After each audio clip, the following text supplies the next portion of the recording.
Guys, તો આપણે waterfall hairstyle તો કરી લીધી છે, બટ હવે એમાં આપણે કંઈક યુનિક કરવું હોય તો આપણે આવી રોઝ જેવી કોઈ સ્ટાઈલ કરી શકીએ છીએ. તો હું તમને એ બતાવી દઉં. એના માટે આપણે કોઈ પણ વાળ લઈશું અને એમાં ટ્વિસ્ટ કરીશું.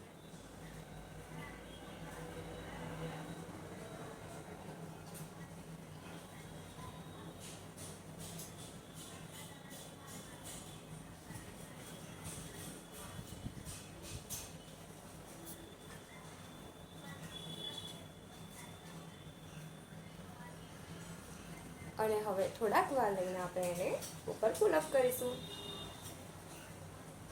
You can see it.